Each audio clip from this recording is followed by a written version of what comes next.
It was about 11 o'clock in the morning. I was wearing my dark blue suit with powder blue shirt, tie, and display handkerchief, black brogues, black wool socks with dark blue clocks on them. I was neat, clean-shaven, and sober. I was everything the well-dressed private detective ought to be. I was calling on 10 million pounds.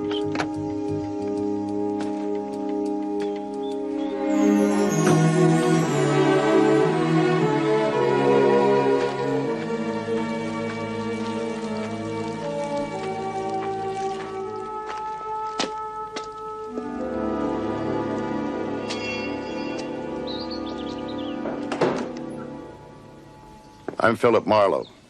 General Sternwood's expecting me. You come in, please, sir. Thank you. If you'd wait here, sir, I'd let the General know you're here.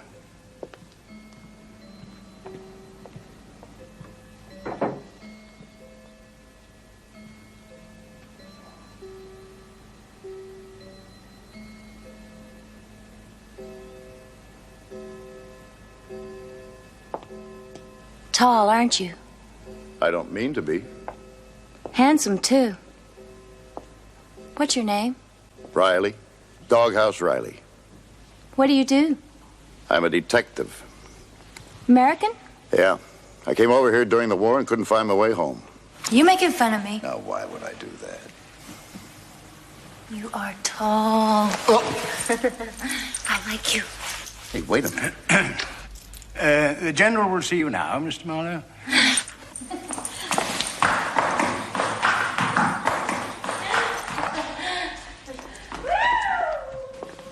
Who was that? Miss Camilla Sternwood. You should start weaning her. She looks old enough.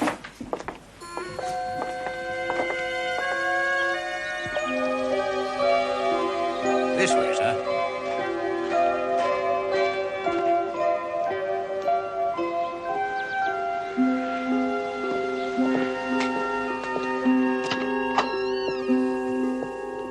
In here, sir.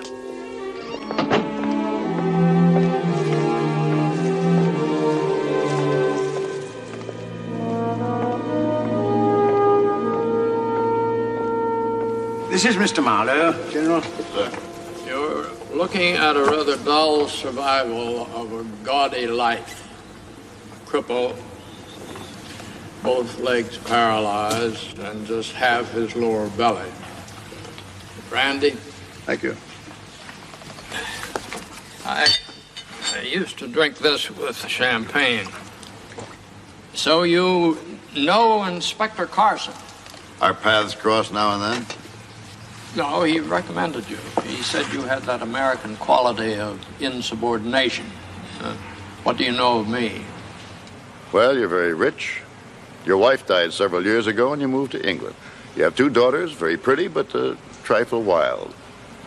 The older one married an Irishman called Rusty Regan. I'm very fond of Rusty. Norris. He was a breath of life to me while he lasted. What happened to him? Went away. Went away a month ago. Without even saying goodbye to me. It hurt a little. I'll be hearing from him one of these days. Meanwhile, I'm being blackmailed again. 2 or 3 months before Rusty came, a year ago, I paid £5,000 to a man by the name of Joe Brody to leave my younger daughter, Camilla, alone. I met her in the hall. Yes, I'm afraid my girls have all the usual vices. She tried to sit on my lap. I was standing up at the time. What about the note? On demand, I promised to pay Arthur Gwynne Geiger £1,000. Signed, Camilla Sternwood. I'd pay.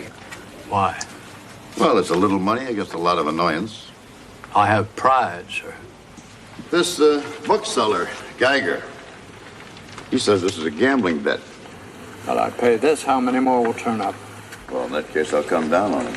He'll think a bridge fell on him. I'm sure you will. Well, what are your charges, Mr. Marlowe? £50 per day plus expenses, when I'm lucky. Now, that seems reasonable for removing morbid growths from people's backs. Matters in your hands. And don't ask my daughter Camilla about it. She'll just suck her thumb and look coy. And now, Mr. Marlowe, I must excuse myself.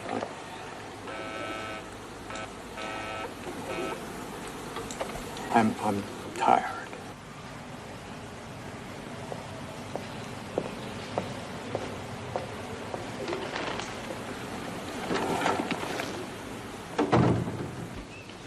The General has instructed me to give you a check for whatever you require, sir. Instructed you how? By the way, he rang his bell, sir. You write his checks? I have that privilege, sir. That privilege should keep you from a pauper's grave. No money just yet, thanks. There is one other thing, sir. Mrs. Regan wants to see you. The General's older daughter? Yes, sir. How did she know I was here? She must have seen us go into the greenhouse, sir. She lives up there. So, you're a genuine private detective. I didn't know they really existed.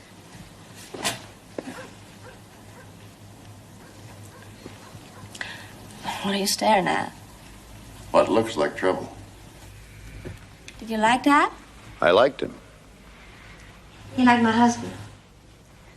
Rusty. Oh, Rusty was a lot of fun for Dad. More fun for Dad than he was for me. Did he say anything about Rusty? He said something.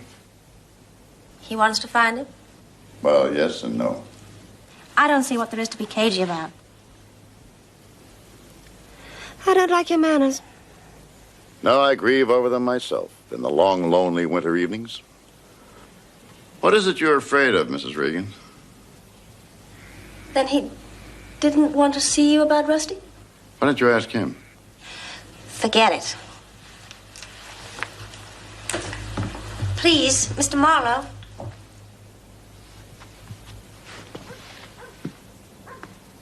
Please, could you find Rusty if Dad asked you to? When did he go? Oh, about a month ago. They found his car in a hotel garage somewhere. They? He didn't tell you that. That is not what your father wanted to see me about. Is that what you've been trying to get me to tell you? As a matter of fact, yes. Very well, then I'll be trotting along.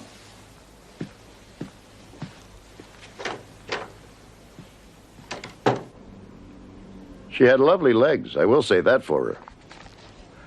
I did a little superficial research, even though the job her father had given me was a lawyer's job. If Mr. Arthur Gwynne Geiger, rare books and first editions, turned out to be a blackmailer, it was still a lawyer's job. Unless there was a lot more to it than met the eye. At a casual glance, I thought I might have a lot of fun finding out.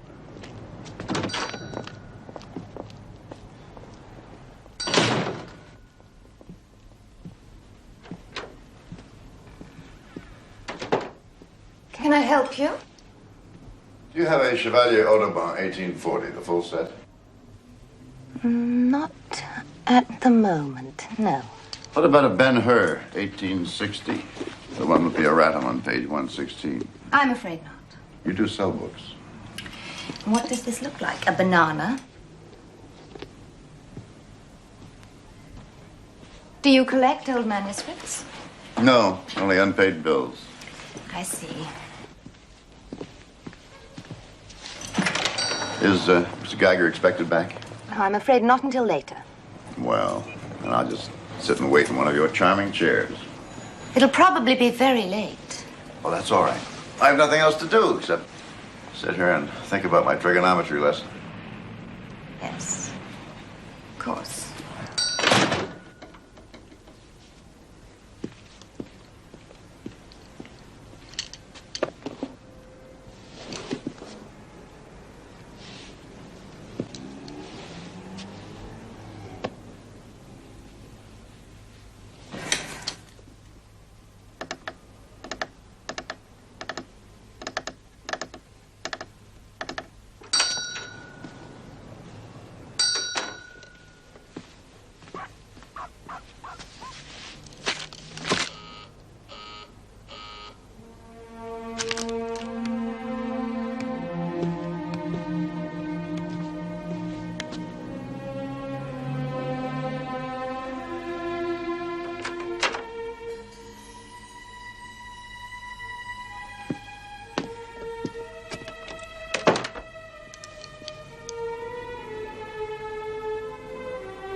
I knew what the book would be, of course.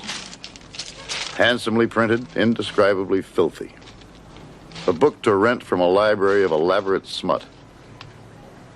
On my way back to the shop, I'd asked about Mr. Arthur Gwynne Geiger, the librarian. I'd learned that he was about 50, tall, with a glass eye. He drove a beige Alvis car.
All right, now, Dopey. Come on, come on.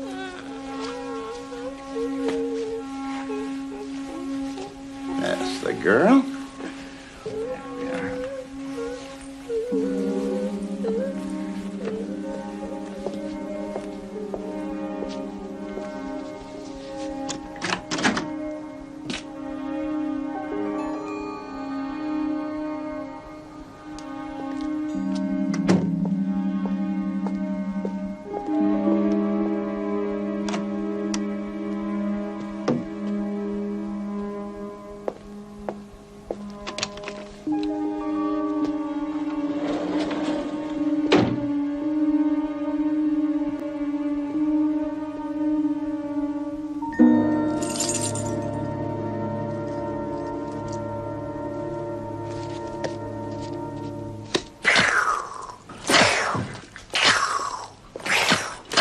Sorry, honey, you're too late. They've already taken your pictures away.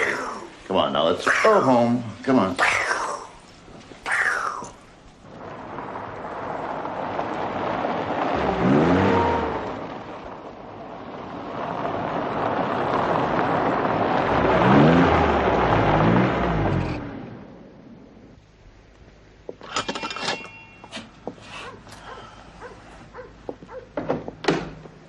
Oh, good evening, sir. Good evening. Is Mrs. Regan home? No, sir. I hope the General's asleep. The evening is his best time for sleeping, sir. Maybe you'd better get the maid. I think this requires a woman's touch. Oh, dear me, yes. I'll get Matilda. May I call you a taxi, sir? No. No, as a matter of fact, I'm not here. You're just seeing things.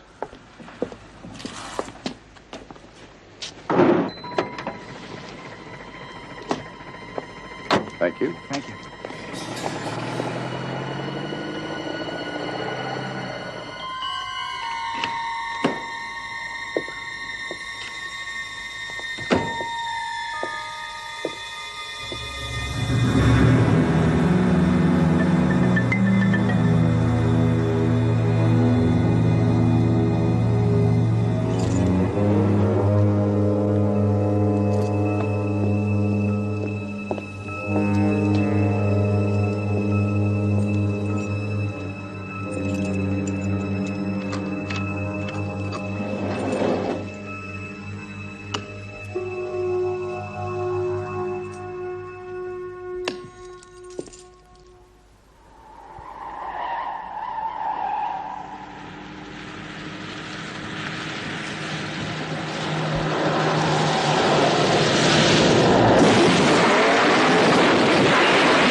I'd told a dying old man that I'd come down on a blackmailer.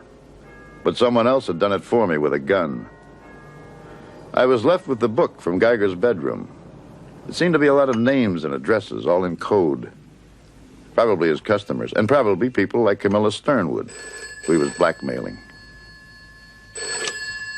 Yeah. Morning, Marlowe. It's Carson. Did you see General Sternwood? Uh-huh. Then perhaps you know why his Bentley is washing about in the sea near Ramsgate. The car's a mess, and so's the man inside it. I'm driving down to take a look. Interested?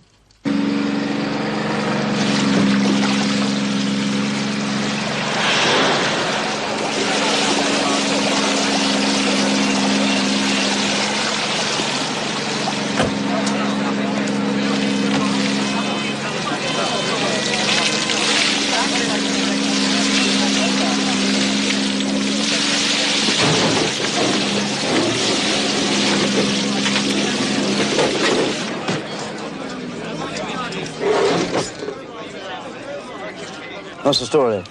It went through down there. It must have hit pretty hard. It was high tide at 1 last night, and no one around here saw anything.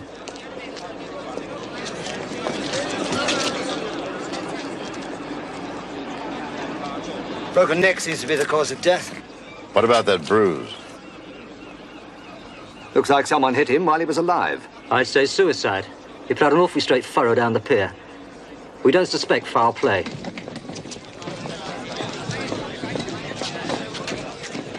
You know the man, Marlowe? The Sternwood chauffeur.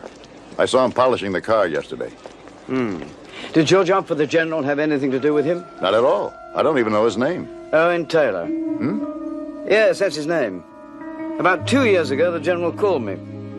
Taylor had run off with that crazy daughter, the young one. I helped trace them. They were in Scotland where you can get married quickly. And? Well, next day, the older sister comes down and says that Taylor was gaga over her sister Camilla, and she put him up to the marriage thing. In the meantime, we checked. Found he'd done 6 months for robbery a few years earlier. Screwy family. I guess now you got to go against them, huh? I'll have to ask them some questions. Well, try to leave the old man out of it if you can, huh? Why? He's got enough trouble. And besides, he's sick. You mean he pines for his dear lost friend, Rusty Regan? Look, I know nothing about Rusty Regan. Regan hasn't harmed anybody that I know of. I'm not looking for Regan.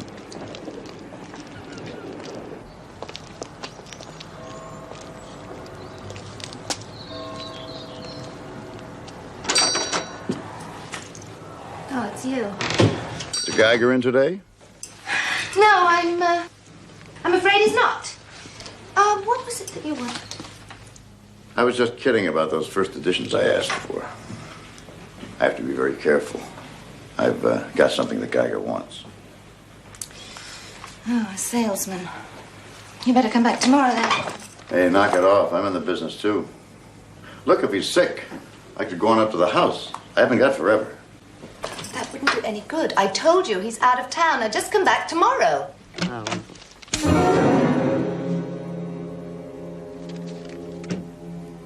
Okay. Tomorrow, then. I'd like to give you a card, but you know how it is. Yes, I know how it is.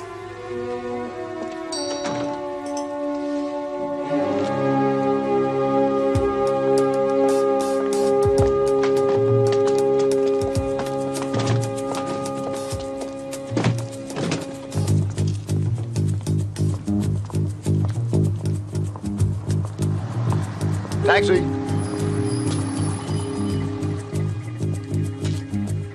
Can you follow that van? It ain't moving. Well, just suppose it does. Sure. Okay, let's go.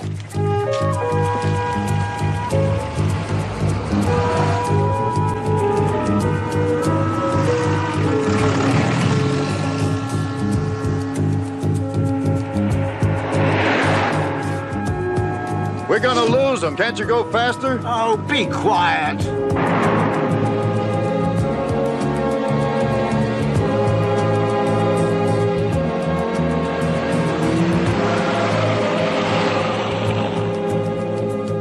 We lost them. What the hell? Try left. I said turn left.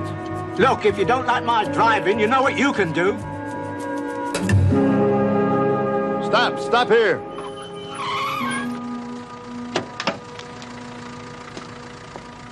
What about the fare? I gave you £5 when I got in. What about a tip, then? Bloody colonial. The name on the bell read J. Brody.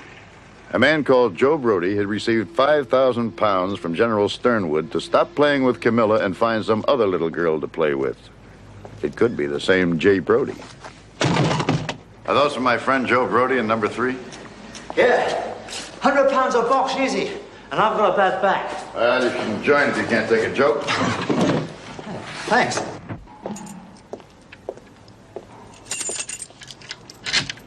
Well, you do get up. Well, doesn't everyone? Eventually.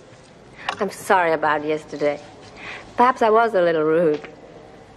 We were both rude.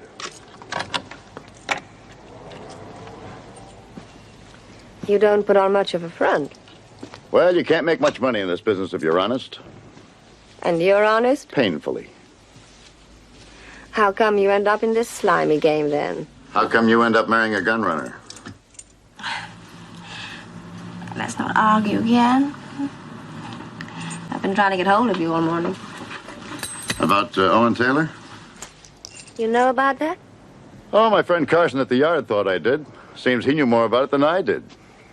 He told me that Owen at one time wanted to marry your sister. It wouldn't have been too awful if he had.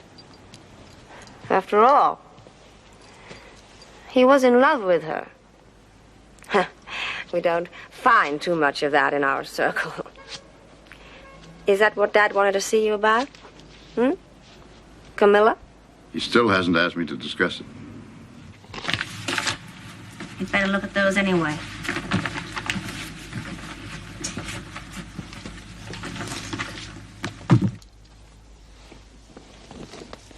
How much do they want? £10,000 by tonight, or else they give them to a porno magazine. The demand came how? This woman telephoned shortly after those arrived. She said there could be police involved, and if I didn't pay, I'd be visiting my sweet little sister in jail. Can you get the 10,000 cash? I could probably get it from Eddie Mars. Who? Eddie Mars. He owns the Chevelle Club. I was there last night, playing roulette. You would like roulette. All Sternwoods love losing games, like roulette. Like marrying men that walk out on them. Like Dad, riding in steeplechases at 68 and being rolled on and crippled for life. Can you do anything? I think I can. I like you. Do you believe in miracles? I think I can get the 10,000. After all, I've been a good customer to Eddie Mars. And there is another reason why Eddie should be nice to me. Eddie's wife, Mona, is the woman my husband, Rusty, ran away with. Doesn't that interest you? I'm not looking for Rusty.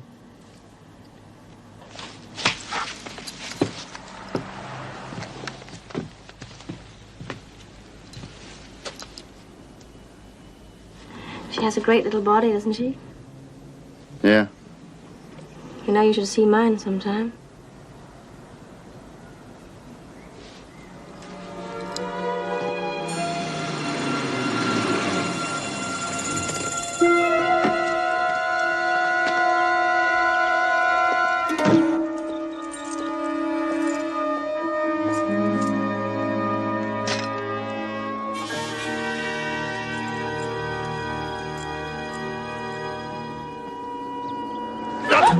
Hold it. Hello. You remember me? Doghouse Riley? Come on. Let's go inside, huh? How much do you remember about last night? I was ill last night. I was at home. The hell you were. Before I took you home, you were right there on that chair on that orange scarf. You remember all right. What do you want? I want to know who killed Geiger. Did Joe Brody do it? Joe Brody? Him? Oh, come on. Let's not be clever, for God's sake. This is the time for a little old-fashioned simplicity. Did Joe Brody kill him? Kill who? Oh, Christ. Yes, Joe did it. Why? I don't know. Have you seen much of him lately? I hate him. And you'd like to see him turned in for the killing, huh?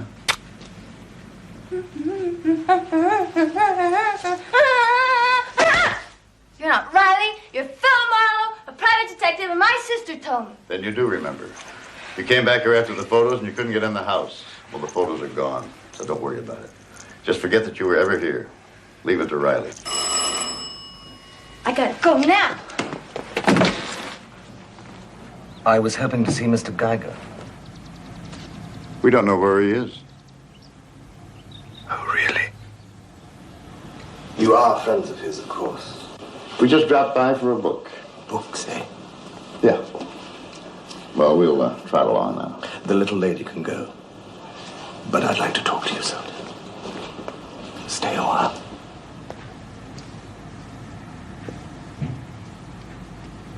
Blood. Quite a lot of blood. Is that so? I'll call the police. Yeah, you do that. Who the hell are you? Philip Marlowe. I'm a private investigator. From America? Way back. How come you had a key? I own this house. Well. You're Eddie Mars, aren't you? I knew you owned the Cheval Club, but I didn't know you went in for pornography. I'm after Geiger for personal reasons. I'm not part of his rackets. Maybe you killed him to muscle in. Geiger didn't turn up at the store today. I hear somebody moved his stock out. I like to know what my tenants are doing. Funny, my landlord never bothers. Marlowe, stop believing you're so amusing. And stay away from this house. And stay further away from me, all right? I'll just drift. Oh, by the way, how's Mrs. Mars? We have a mutual friend, she and me, an Irishman named Rusty Regan.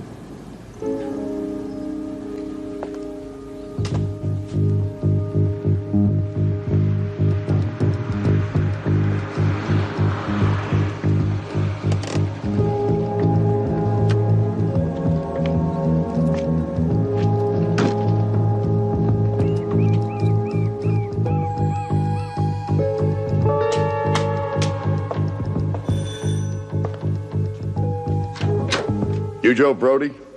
So what? You get the books, Joe. I've got Geiger's list of customers, the ones he was trying to blackmail. I think we ought to have a little talk about that. Well, I'm listening. Cigar?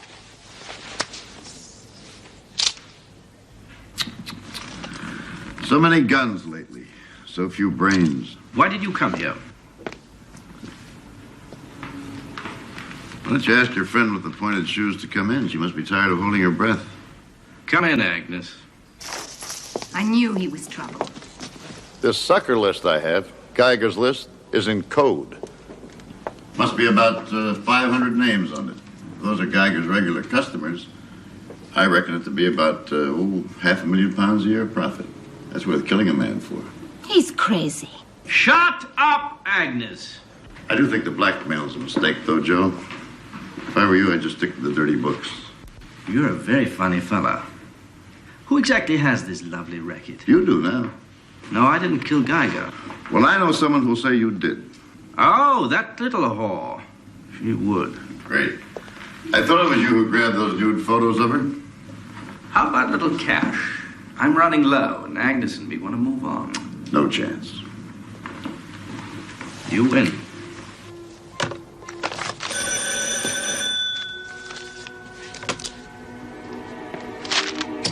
Keep him covered. If he gets jumpy, use your own judgment. I want my pictures, Joe. I'm gonna get them, Joe. Joe, give me my pictures. Now listen, Camilla. Oh, wait a minute, Camilla. Give me that gun.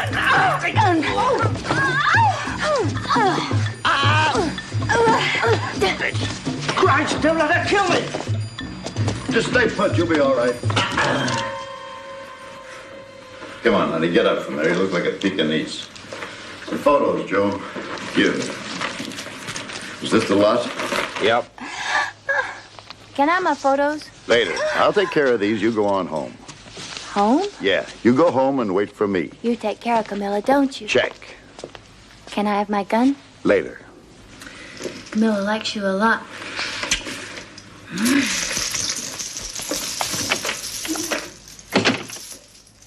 Why did you blackmail Mrs. Regan instead of the old man? I tapped the old man a few months ago. He paid me off to leave that idiotic daughter. Mind you, I'd have left her anyway. I reckoned her elder sister could raise a few thousand. Business been bad, then? I'm a bookmaker. The punters have had all the luck lately. Where'd you get these? Someone gave them to me. A half-smart girl. That's all I ever meet. You've got your photos. You obviously aren't going to the police. Nobody has anything on me. Except for a couple of murders. Now, what does that mean? Where were you at 10:30 last night? I thought maybe I could persuade Geiger that he needed a partner. I wondered if he had any protection. But only women seemed to go to his house. Last night, it was Camilla Sternwood. So I drive round the back with his brown Bentley parked. I know the Bentley belongs to the Sternwoods from my memorable days as Camilla's friend, so I waited. Tell me more. I waited about 10 minutes, then I walked down to the house. I saw someone going in through the kitchen door.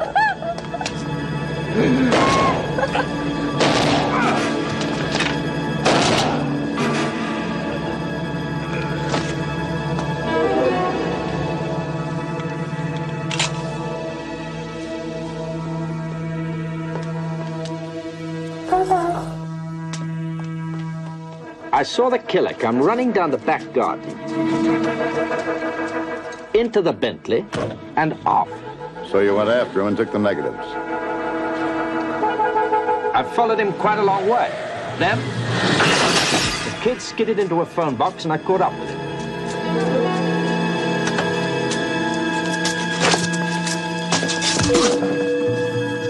I developed the photos, and when Geiger didn't turn up at his shop, didn't answer the telephone at his house, I reckoned he'd been killed.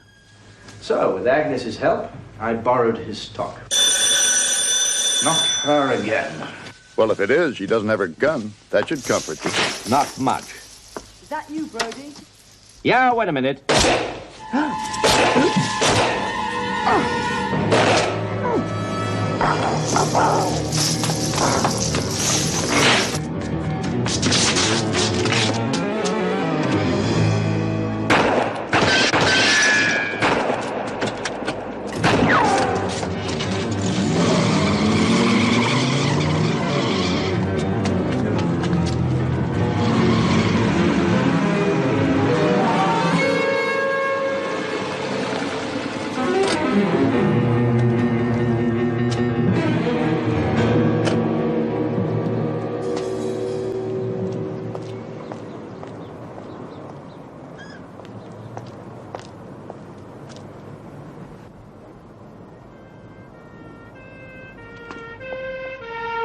Me or the cops?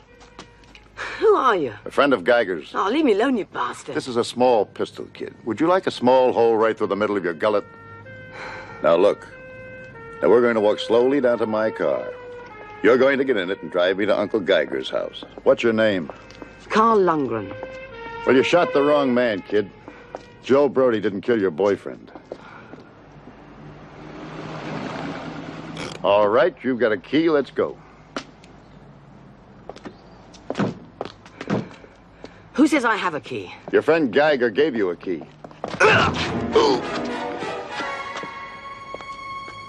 Why don't you shoot me?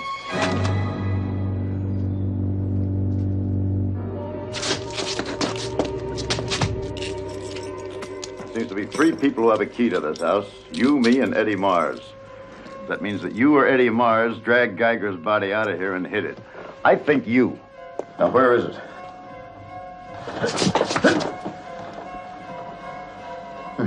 You are so helpful.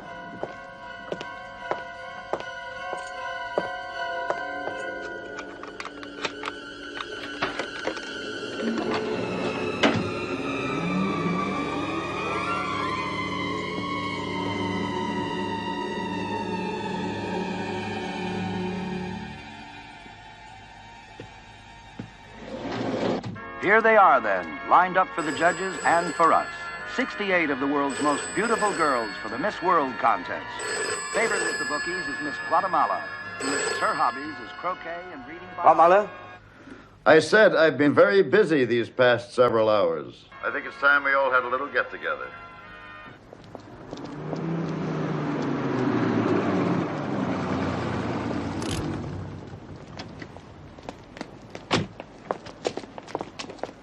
I'd call Commander Barker of C Division. All this is in his area. Always glad to help the department.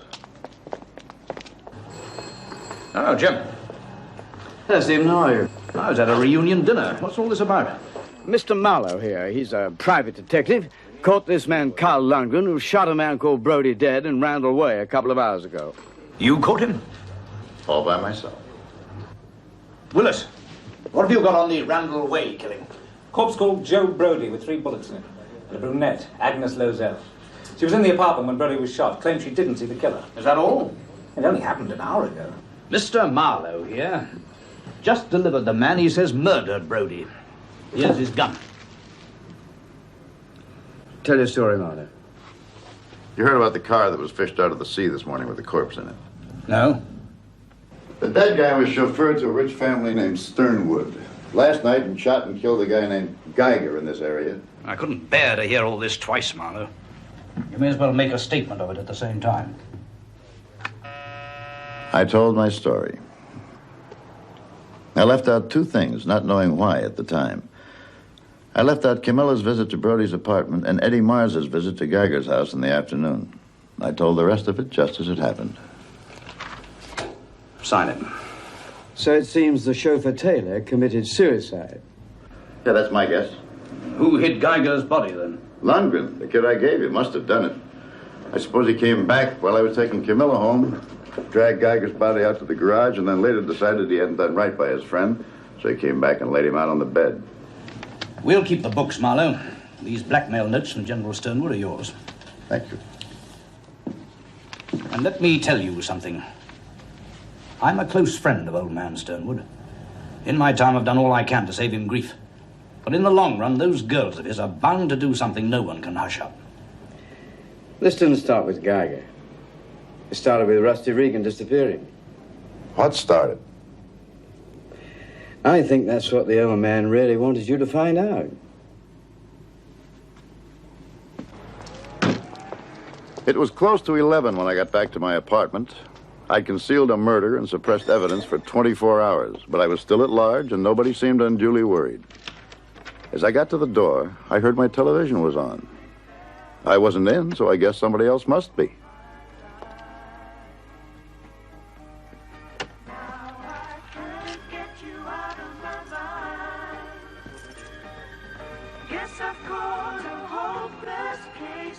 My, we are tough tonight.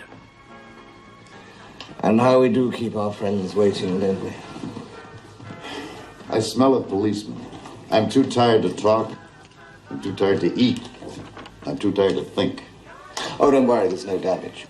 You see, we didn't feel that it was necessary. And besides that, the lobby was becoming so fearfully boring. It's fascinating on the way out. Why don't you try it? May I tell you something, soldier?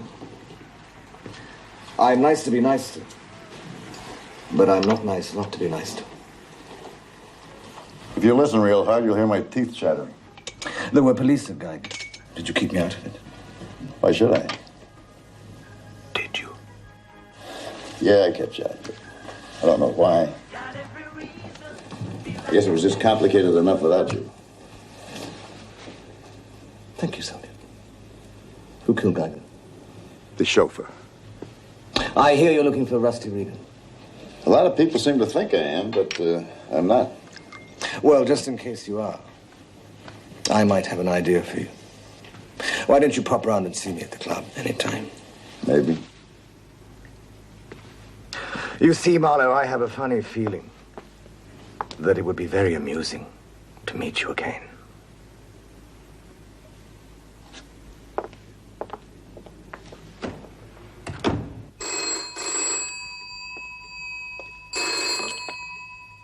General Sternwood's residence? This is Marlowe. Remember me? Mr. Marlowe, of course. Is Mrs. Regan in? I believe so, sir. Shall I just go and see? No, just give her a message, will you? Tell her that I have the pictures, all of them, and that everything is all right. You got that? Oh, yes. You have the pictures. And everything is all right. May I say thank you, sir? Of course. Carson asked me to help you, Mr. Marlowe. That's as much as I can. There are 17,000 or so people reported missing at this moment. And, you know, we don't find many of them. If murder's suspected or something like that, there's a big search otherwise. Here's the file on Rusty Regan. Look at it, take notes. Mustn't leave my office. The general took a great fancy to him. You know, he's crippled and lonely, and Regan used to sit around and keep him company. Do you know Eddie Mars, who owns the Cheval Club? I know of him, yes.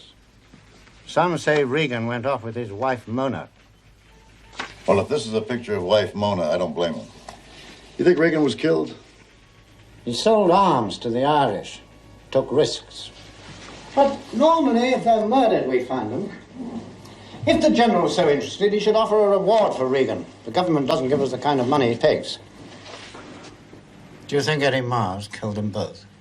I think the same as you think, Inspector. That he ran off with a woman who meant a lot more to him than a rich wife that he couldn't get along with. You met Mrs. Regan? Well, she'd make a jazzy weekend, but she'd be a bit wearing for a steady diet. My wife wouldn't even make a jazzy weekend. I never married.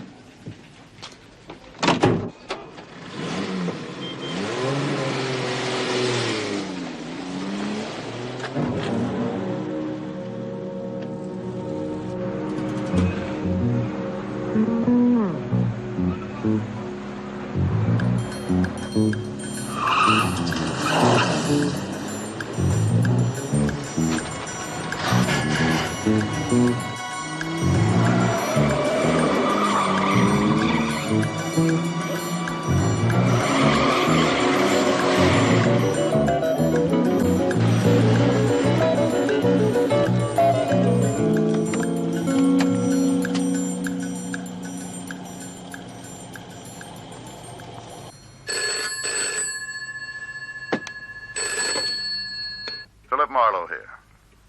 Norris here, sir. General Sternwood is not feeling well, but I read the papers to him, and he assumes that your investigations are now complete. And he has instructed me to send you a check for £500. Well, that's very generous of him. I'll return the notes he gave me and destroy the photos. Then we may consider the matter concluded, sir? Why not? Very well, sir.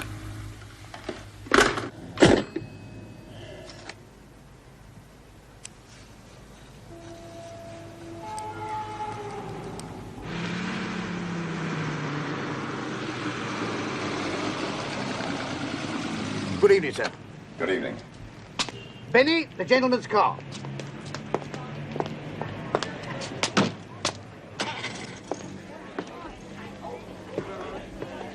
Your boss invited me, remember? Mr. Marlowe. Good evening, my lord. Evening, Reed. Mr. Mars, there's a Mr. Marlowe to see you. Let him have up to £2,000, no more. Ah, Soda. Very good to see you again. Do sit down. Ah, well, maybe a drink. You hinted that you had something for me. What is it? Have you been here before? No, I don't get any kick out of gambling. Really? There's a friend of yours in there gaming on the wheels. I hear she's doing rather well. Charlotte Regan? Tell me, soldier, how much do I owe you? Owe me for what? For keeping me out of the newspapers. You said you had some information. Information. Information. About what? You have a short memory. Rusty Regan. Oh, that. I heard you got all that from Gregory at Scotland Yard. You heard? Yes, well, we are good friends, he and I. Look, soldier, you've been good to me. I'm used to paying people who are good to me. I didn't come here to make a touch. I get paid for what I do. Not very much by your standards, but I make out. You didn't knock Regan off yourself, did you? No. Did you think I had? I wouldn't put it past you. I thought you weren't looking for Rusty Regan. I know someone who would like to know where he is. General Sternwood. Geiger was trying to blackmail the general. The general didn't say so, but I figured he was scared that Rusty Regan might be behind it. Yeah, well, Geiger worked that on everybody. He'd get some notes that weren't legal and try it on. If it didn't work, he'd just drop it. Well, he certainly dropped it this time. Dropped it and fell on it. Look, Marlowe, you're looking for Geiger. Geiger's dead, isn't he? You're finished. That's right. Finished and paid off. I think I'll take a walk around the club. The door over there leads out behind the tables. Thanks, but I'll go in the same way the suckers enter. We are still friends, aren't we, soldier? Sure we are. Then maybe one day I'll be able to do you a real favor.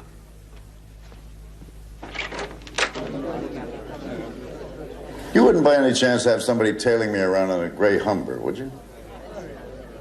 No. I mean, why the hell should I? I can't imagine.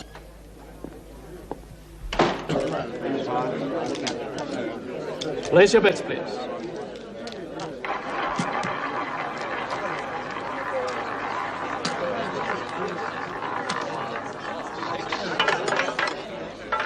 $21 red, a red win. Scotch and water, please. Get that. Place your bets, please. Bottle of Dom Perignon, George, for the lady in pink. Doing all right for a change, is she? 8 straight wins in a row. 15 red, red win.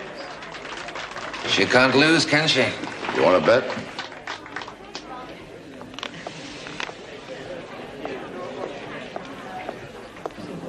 You rake it up fast enough, and somebody starts winning, you get nervous. I'm afraid the rules are a maximum of £5,000 on the even bets. So if you take off about 6,000. Well, just spin the wheel. I'm sorry, madam, I just work for the house. Just spin it. Is anything the matter, Mrs. Regan? If you finish playing, perhaps our chauffeur can drive you home. One more play, Eddie.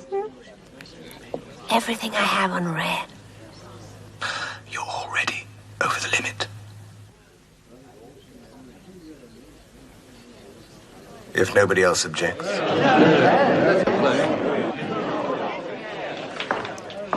£11,000.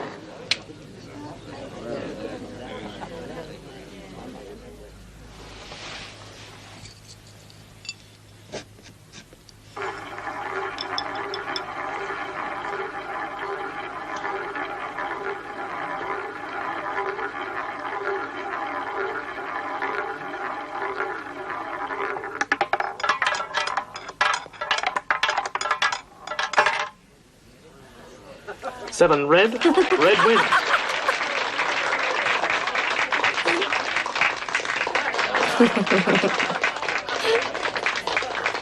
Can you get me Philip 5,000? I think I've got the system.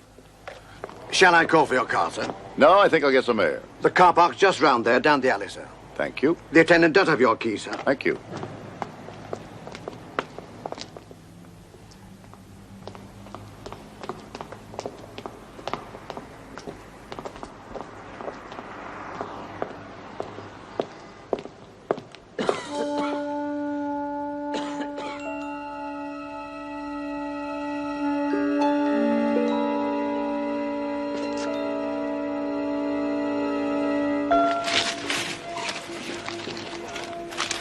Quitting while you're ahead?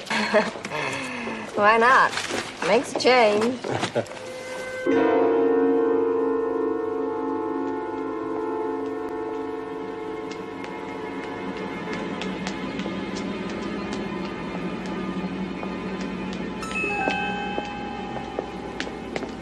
It's a gun, lady.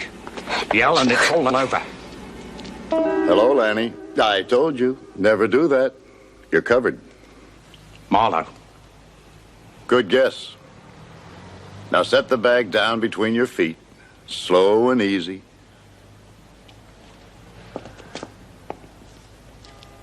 Tell me I can't get away with it. People just keep giving me guns. Town's falling to pieces. On your way, Lanny. No hard feelings, huh, Lanny?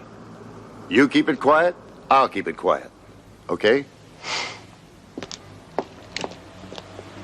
Nice work, Marlowe. Are you my bodyguard now? Yeah, looks like it. What are you doing here? Well, Eddie Mars wanted to see me. What about? He thought that I was looking for a man who people say had run away with his wife. Were you? No, I was not. Then, what did you come for? To find out why he thought that I was looking for a man who people say had run away with his wife. And did you find out? And I did not.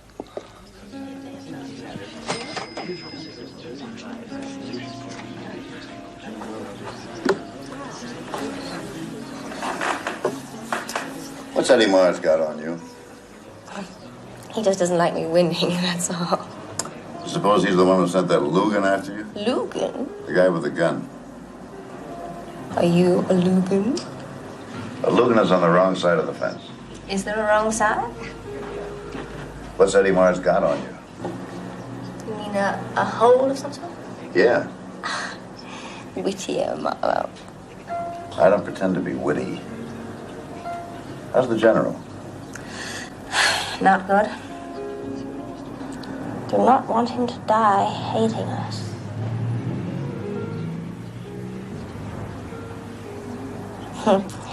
You shoot people, don't you, Mr. Marlowe? You're a killer. Me? You're one of those quiet, deadly men. No feelings. You've got enough shady friends to know different. They're all soft, Marlowe, compared to you. Killer.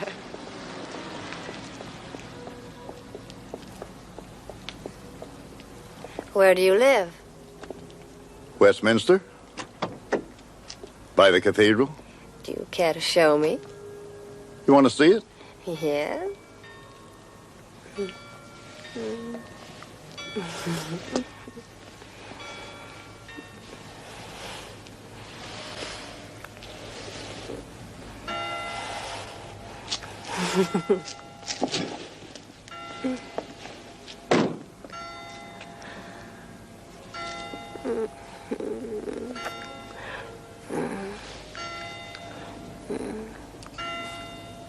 What's Eddie Mars got on you?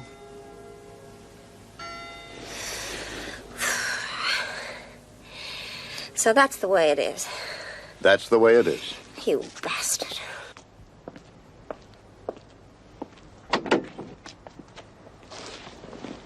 You rotten bastard. Look, kissing you is nice, but your father did not hire me to sleep with you. What's Eddie Mars got on you? Say that again and I'll scream. Go ahead, scream. Why do you think he has anything on me? Oh, come on. He let you win a lot of money, and then he has some comedian come after you with a gun and take it away? You're not even surprised. I think it's all an act.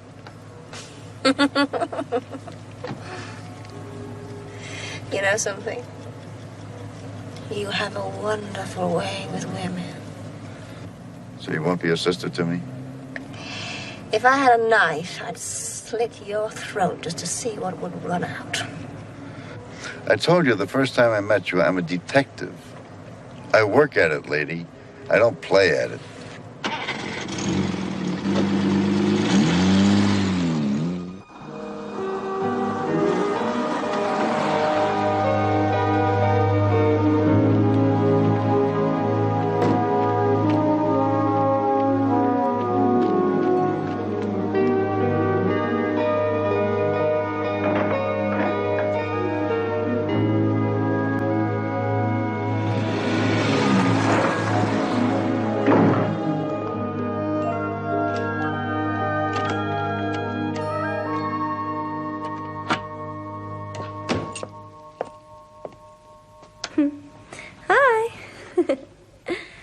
I'm all undressed.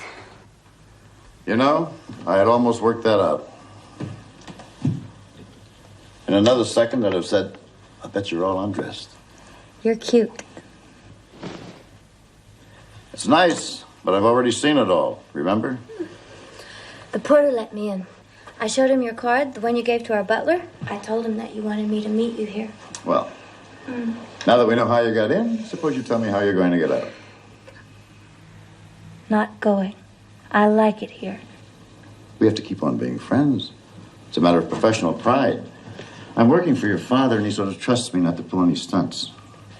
I'm going in the kitchen to make a drink. You want one? Yes, please.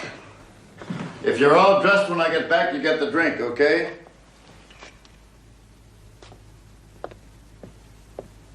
Gimme. No. Not till you get dressed. You jerk. I will give you 3 minutes. Get yourself dressed and get out of here. If you're not out by then, I will throw you out and you can get dressed in the hall. Now get started.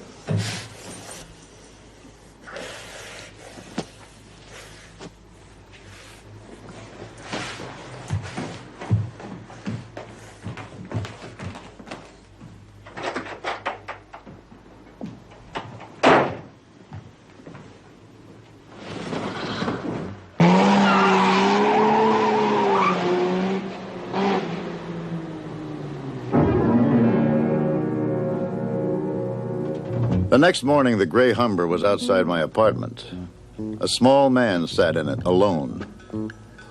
He might be a cop with time to waste, or a smoothie in the detective business trying to chisel his way into my case. Or maybe he was the Bishop of Bermuda, disapproving of my nightlife. In my office, an envelope contained a brief formal note and a check for £500, signed for General Sternwood by Vincent Norris. That made it a nice day. I was wondering whether to get the car put right, buy a suit, take a holiday off, or pay off some of my creditors when the man from the gray car showed up. Come in. Maybe you know me. Sure. You've been following me around for the past couple days, like a fella trying to pick up a girl, lacking just that last inch of nerve. Look, I am Harry Jones. And you knew a guy called Joe Brody. How do you know that? Well, you're too short to be a cop. You don't belong to Eddie Mars, because I asked him last night. I can't think of anybody except Joe Brody's friends who'd have that much interest in me. Yeah, well, Agnes sent me. You've met Agnes. The only bookseller I know with enough sex appeal to stampede a businessman's lunch. You made a crack up there. The day Brody got himself killed. You said Brody must know something special about the Sternwoods.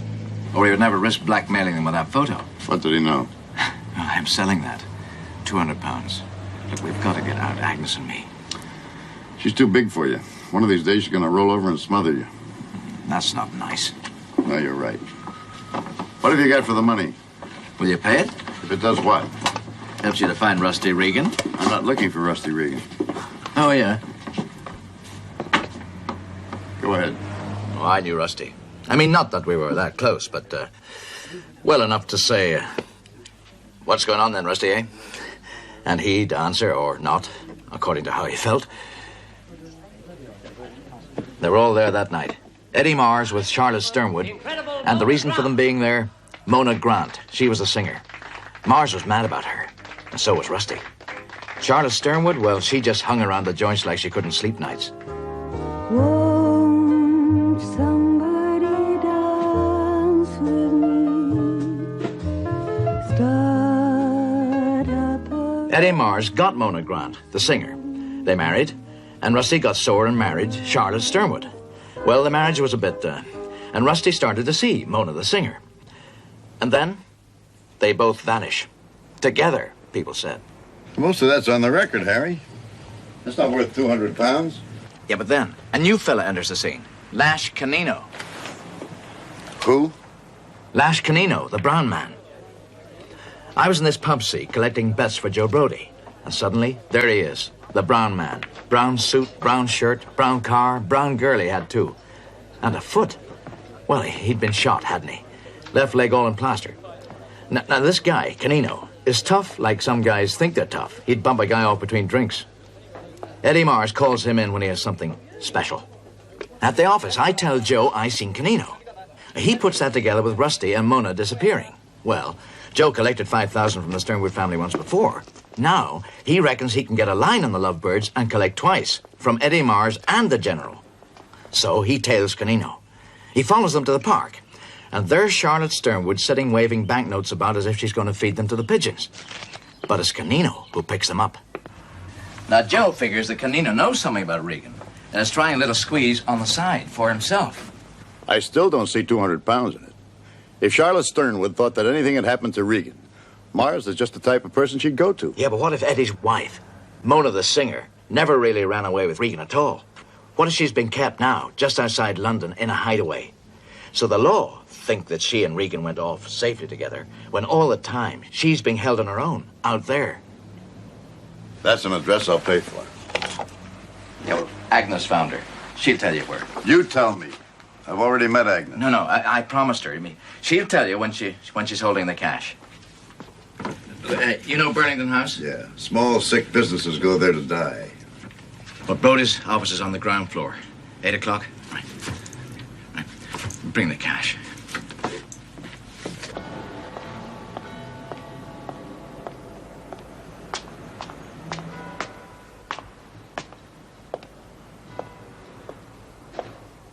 Harry, Eddie doesn't like you seeing private detectives. That's naughty. You don't know that I am. Marlowe told Eddie Mars that someone followed him in a gray Hummer. Your car, Harry. Agnes wants to sell some information to it. We need money to get out. Sell what? Photos, you see. Photos of the Sternwood girl that Geiger took. Our information is that Marlowe already has... No, Agnes kept some, you see. She's like that. Ah. And where is Agnes? No. I don't want to get her into this. Mr. Well, she is... she's at 68 Redlands Court, Kensington. You and I will go and visit her.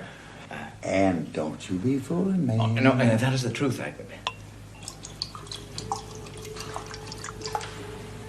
Here's to the truth. Ha! To Agnes and the truth, Harry.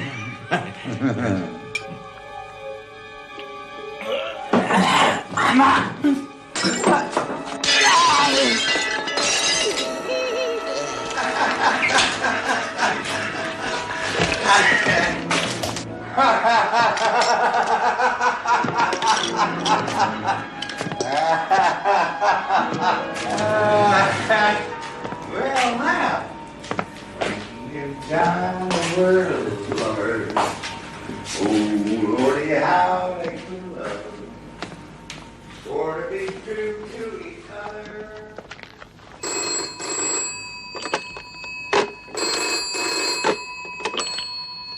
Hello? Is Harry there? Not at the moment, Agnes. Marlowe. Where is he? Look, I've got the 200 pounds. If you'll give me the address, I'll bring it to you. Do you know the Italian Gardens in Hyde Park?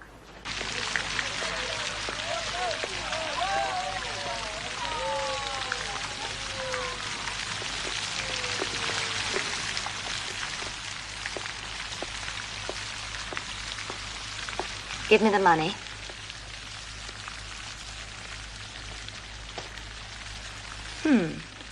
This should get me away.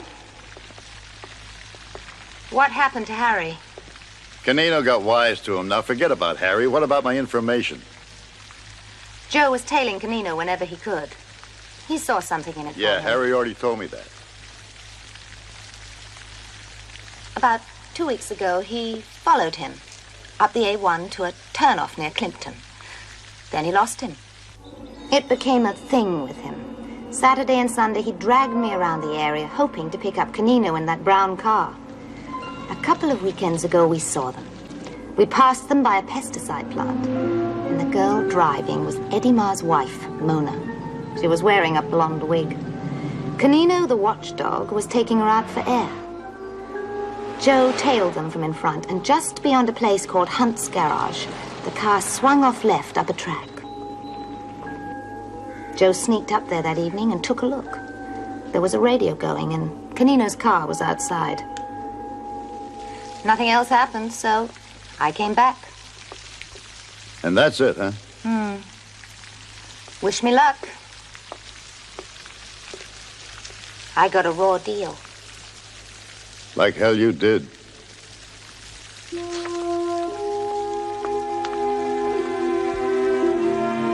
Agnes was wiping herself off the slate for good. 3 men dead, Geiger, Brody, and Harry Jones, and she went walking off between the waters with my 200 in her bag and not a mark on her. The case had been about a little blackmail, but all along it had been about Rusty Regan. Everyone I'd met was more interested in him than in anything else. Rusty Regan had run off with Eddie Marr's wife, Mona, but he hadn't. I was turning over in my head the scattered pieces of information that swirled like light snow in a heavy wind when fate stage managed the whole thing.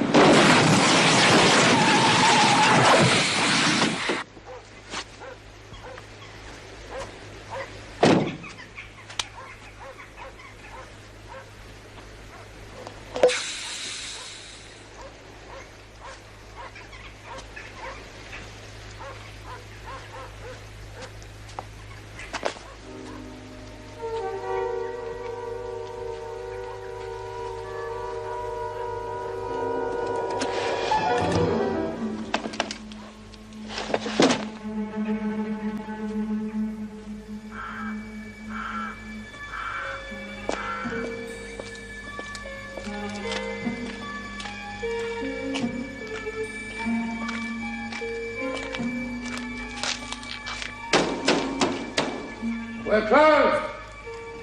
Open up, Lou.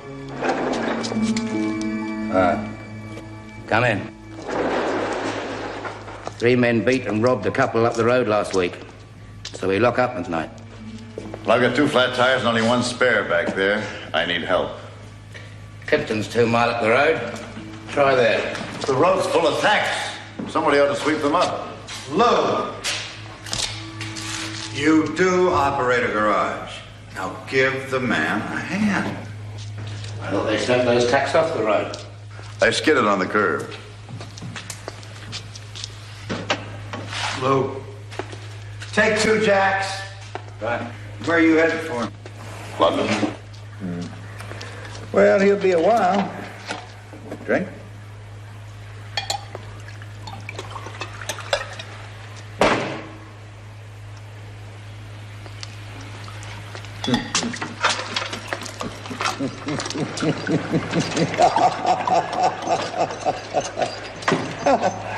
This is not the road to London. I must have taken a wrong turn. Yeah.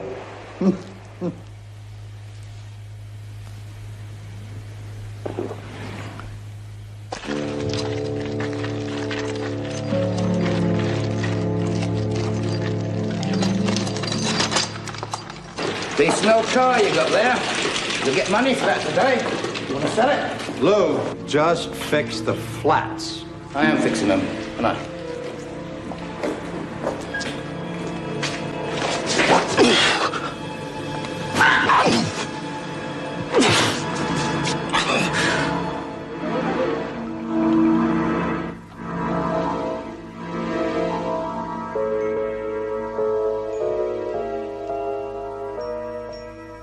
You slept well, Mr. Marlowe. What time is it? 12:30. You have a date? Maybe. Where are your boys? Out digging a grave? They had to go somewhere.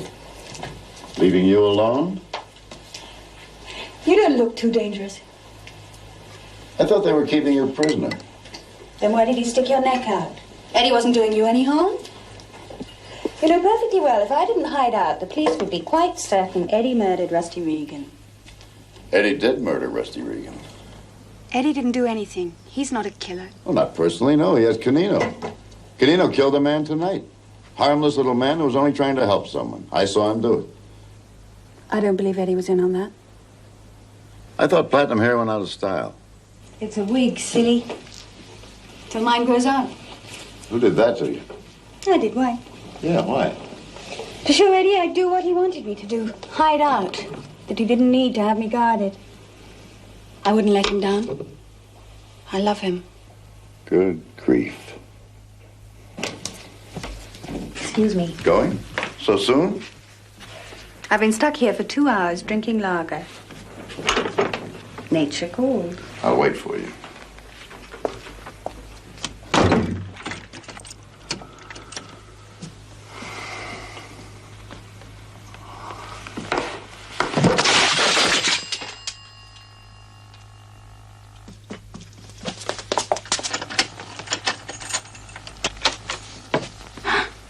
I got lonely. I needed to talk to someone. In about 10 minutes, I'd say, this place is going to look like a police convention. It'll be a lot better for you if I'm not tied to this chair. Lady, you need me. You're involved in a murder, maybe 2. But I didn't know anything about those. It's not the way I'll tell it. I can't do anything about the handcuffs. Canino's got the key to those.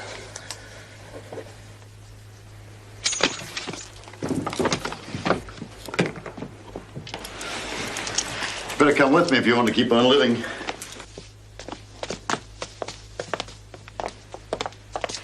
I'm not afraid of Canino. I'm still the boss's wife. Eddie and I didn't do anything. Eddie's a handful of mush. Canino can take him with a teaspoon.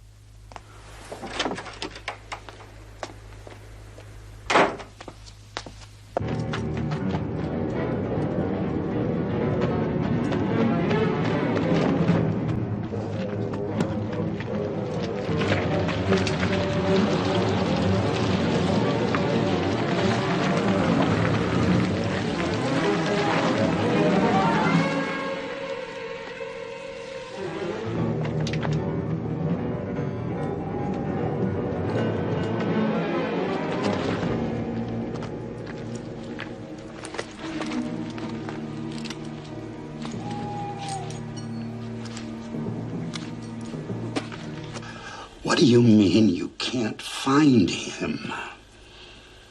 No! No message. I want to tell Eddie personally just how stupid you really are. Now, you get your things together. We're leaving.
You're playing too rough, Marlowe.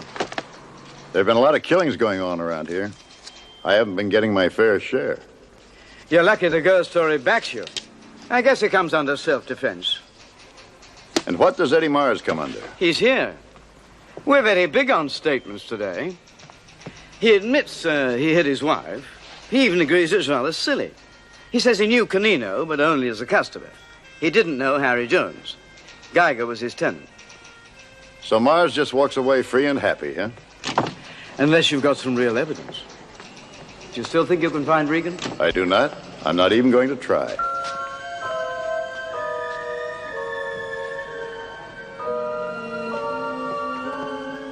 In real life, the good guy never gets the girl. Yeah, that's the way it is.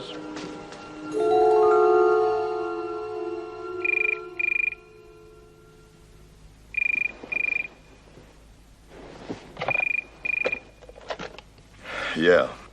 Mr. Marlowe? The General would like to see you if it's convenient, sir. Well, it's 2 o'clock now. I can be there in an hour. Thank you.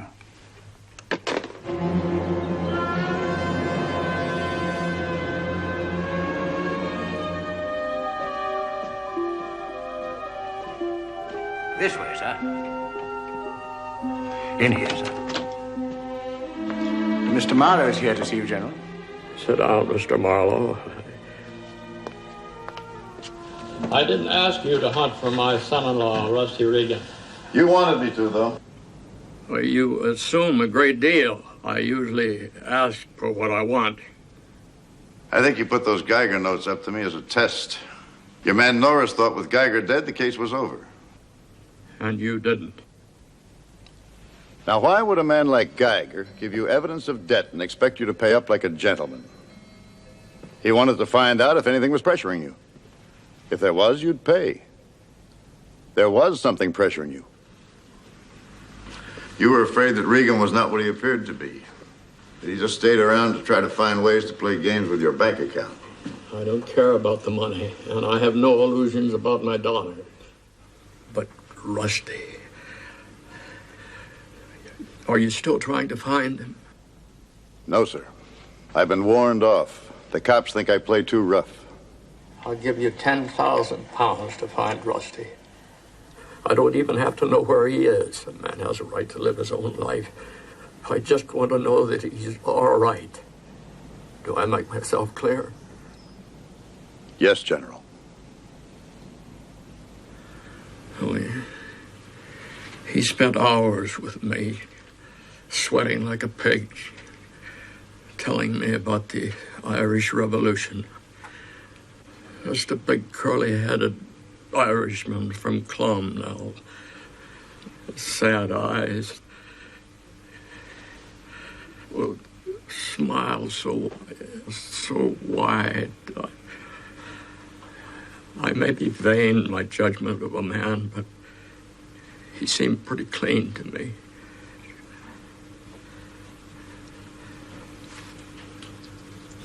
Find him for me, Marlowe.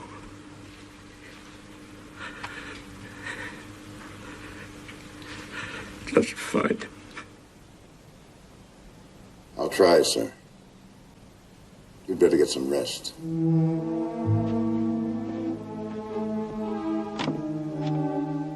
I guess I'm just a sentimental old goat.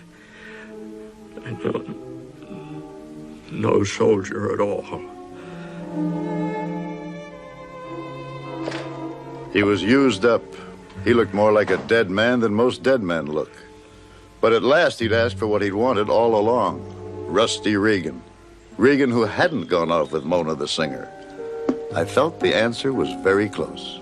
Maybe right here in the General's backyard. Bored? You're not angry with me? I must say, for people with money, you and your sister don't seem to have much fun. Here, I brought your artillery back to you, and I've cleaned it and loaded it up for you. Take my advice. Don't shoot any people with it until you learn how to be a better shot. Teach me. Huh? Teach me to shoot. I like that. Here? It's against the law. I know where. Down by the old ruins. Teach me? All right.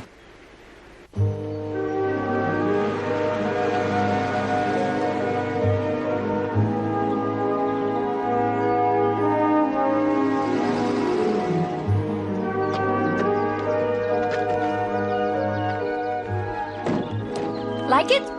What is it? 2,000-year-old Roman ruins? Hey, watch that thing. It's loaded. I'll set this can up over there on the wall.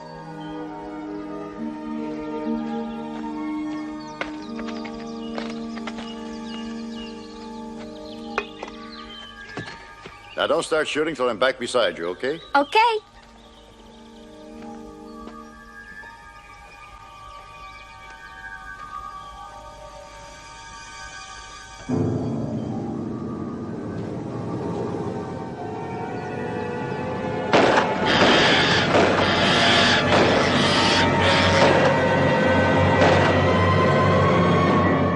You're cute. It's a good thing I loaded this thing with blanks. I had a hunch what you might do.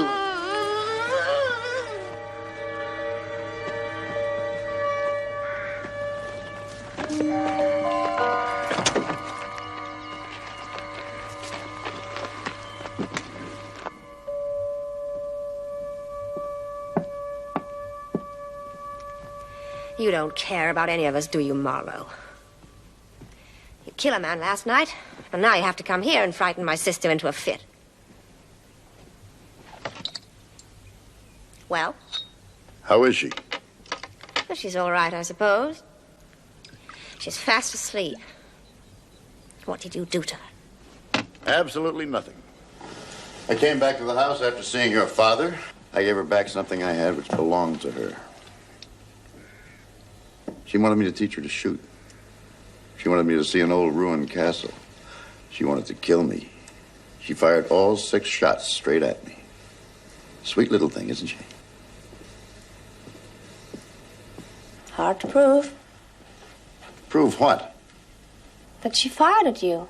You're alone, the two of you. You can't prove a thing. I was thinking of another day when there were real bullets in that gun. I was thinking of the day that Rusty Regan disappeared. I came home the other night and found her naked in my bed. I threw her out. I guess Regan must have done the same thing at some time. You can't do that to Camilla.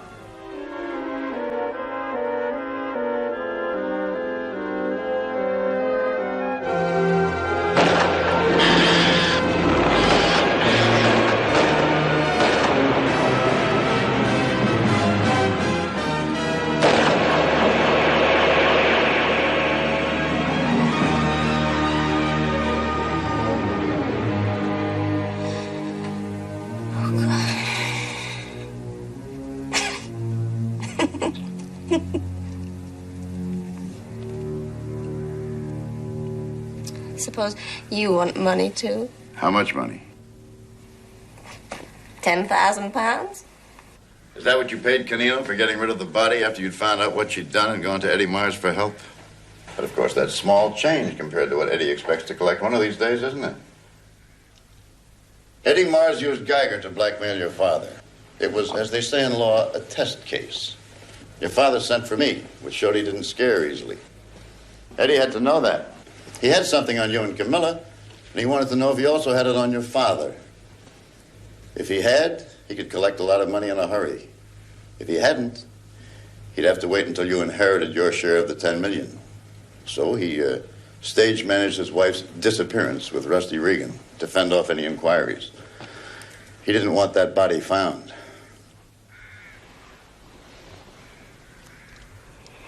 It's in the lake by the ruin. If my father finds out about all this, he'll... It's not his dying, you understand. But what will he be thinking about while he's dying? I'll give you 3 days. Put her in private care.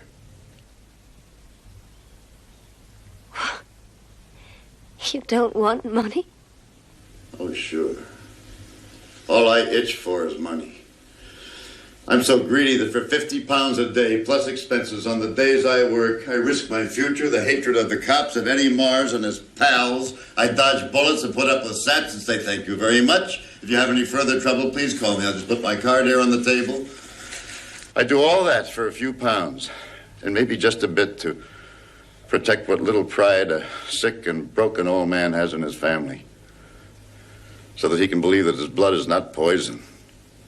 That his little girls, though they may be a trifle wild, are not perverts and killers.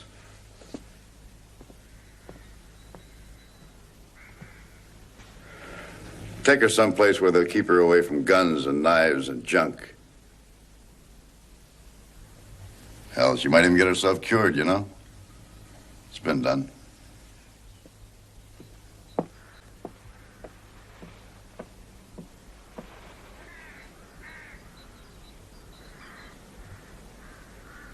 What did it matter where you lay once you were dead? In a stagnant lake or in a marble tower on top of a hill? You were dead. You were sleeping the big sleep. You were not bothered by things like that. Oil and water were the same as wind and air to you. You just slept the big sleep, not caring about the nastiness of how you died or where you fell. Me, I was part of the nastiness now. Far more a part of it than Rusty Regan was. But the old man didn't have to be. He could lie quiet in his canopied bed with his bloodless hands folded on the sheet, waiting. His heart was a brief, uncertain murmur. His thoughts were as gray as ashes. And in a little while, he too, like Rusty Regan, would be sleeping the big sleep.